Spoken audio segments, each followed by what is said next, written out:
बार की बात है, एक बहुत बड़ा बिजनेसमैन एक छोटे से में गांव में गया और उसका एक प्लान था कि वहां पर एक फैक्ट्री लगाएगा। और जब भी वो गांव के करीब पहुंचा, वहां पर एक नदी था। उसके पास दो ही ऑप्शन थे, एक सड़कों के सहारे नदी घूम करके जाना, जिसके करीब करीब 8 घंटे लगेंगे। दूसरा, नाव में बैठकर नदी पार करना, जिसमें करीब करीब 20 से 25 मिनट लगेंगे। उसने टाइम बचाने के लिए नाव में बैठने का फैसला किया और वो नाव में जाकर बैठ गया। वो नाव बहुत छोटा था। एक पार एक आदमी बैठा हुआ था जो नाव चला रहा था, और इस पार एक बिजनेसमैन बैठा हुआ था।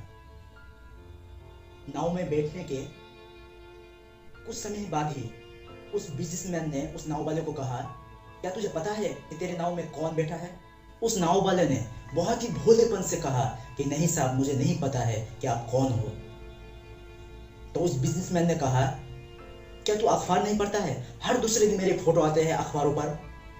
तो वो नाव वाले ने कहा, अरे साहब, मुझे कहाँ पढ़ना लिखना आता है। जब मैं छोटा था तभी मेरे पिताजी गुजर गए, और अपने परिवार को संभालने के लिए, अपने परिवार की ध्यान रखने के लिए मैं छोटे से ही नाव चला रहा हूँ। मुझे कहाँ लिखना पढ़ना आएगा? ये बात सुनकर वो बिजनेसमैन उस पर हंसा और कहा कि तुझे पढ़ना लिखना तक नहीं आता? अरे ऐसी जिंदगी का क्या फायदा? ये सुनकर वो नाव वाले को तो बहुत बुरा लगा, लेकिन कुछ नहीं बोला। फिर कुछ देर बाद वो बिजनेसमैन ने बोला कि यहाँ पर जो जमीनें हैं वहां पर एक बहुत बड़ा फैक्ट्री लगेगा, जहां पर हमारे ब्रांड मिनरल वाटर का बोतलें बनेगा। वो नाव वाले ने बोला, क्या बनेगा साहब? कुछ समझा नहीं। तो वो बिजनेसमैन बहुत गुस्सा होकर बोला, यहाँ पानी की बोतलें बनेगी। तेरे गांव में तो नहीं बिकता है, लेकिन शहरों में बहुत बिकता है। अगर तू कभी शहर गया होगा तो देखा होगा दुकानों पर रखा हुआ होता है। फिर से वो नाव वाले ने बोला, क्या रे साहब, मुझे नहीं पता शहर क्या है, क्योंकि मैं आज तक इस गांव से बाहर गया ही नहीं।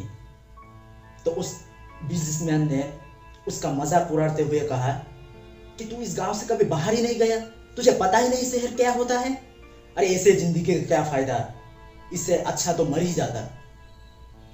तो उस नाव वाले को बहुत बुरा लगा और वो मन ही मन सोचने लगा कि मेरी जिंदगी का कोई मतलब ही नहीं है।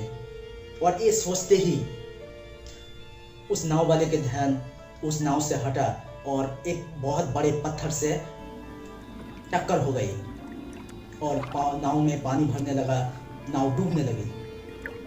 और उस नाव वाले को यह पता चल गया कि किसी भी तरह इस नाव को बचाया नहीं जा सकता। वो अपनी जान बचाने के लिए नदी में कूदने ही वाला था कि वो नाव वाले ने उस बिजनेसमैन से पूछा कि साहब, आपको तैरना आता है?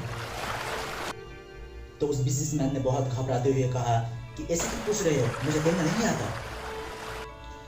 तो उस नाव वाले ने मुस्कुराया और कहा, अरे साहब, आपको तैरना तक नहीं आता? ऐसे जिंदगी का क्या फायदा? आप इतने बड़े बिजनेसमैन हो, इतने बड़ी फैक्ट्री लगाने वाले हो, और आपको तैरना तक नहीं आता? अरे ऐसे जिंदगी का क्या फायदा? ये सुनकर उस बिजनेसमैन को अपनी गलती का एहसास हो गया और उस बिजनेसमैन ने कहा उस नाव वाले से कि मैं आपसे हाथ जोड़ता हूँ, किसी भी तरह मेरी जान बचा लीजिए। तो उस नाव वाले ने कहा, अरे साहब, आप घबराइए मत, मैं सिर्फ तैरना नहीं जानता हूँ, डूबते हुए लोगों को बचाना भी जानता हूँ। आप मुझे कस के पकड़ लीजिए, आपको कुछ नहीं होने दूंगा। इसी तरह उस नाव वाले ने खुद को ही नहीं, उस बिजनेसमैन को भी बचा लिया। इससे हमें यही सीख मिलता है कि हमें किसी की मजाक नहीं उड़ाना चाहिए, किसी को अपने से छोटा नहीं समझना चाहिए, क्योंकि इंसान चाहे जो भी हो, जैसे भी हो, कब, कहां और कैसे किसी का जरूरत पड़ जाए वो कोई नहीं जानता। और हम एक दूसरे की मजाक उड़ाते ही रहते हैं। हम अपने आप को बड़ा करने के लिए दूसरे का मजाक उड़ाते हैं और कुछ अचीव करने के बाद हमारे एटीट्यूड ऐसे हो जाते हैं कि जमीन पर पैर ही नहीं रहता, हम सबको छोटे कर देते हैं। लेकिन ये बात भी याद रखना कि इंसान चाहे जितना भी बड़ा हो जाए, जितना भी बड़ा हो जाए, जितना भी चीज अचीव कर ले, जो भी उसका गोल था वो हासिल कर ले, फिर भी एक आदमी की जरूरत होता ही है।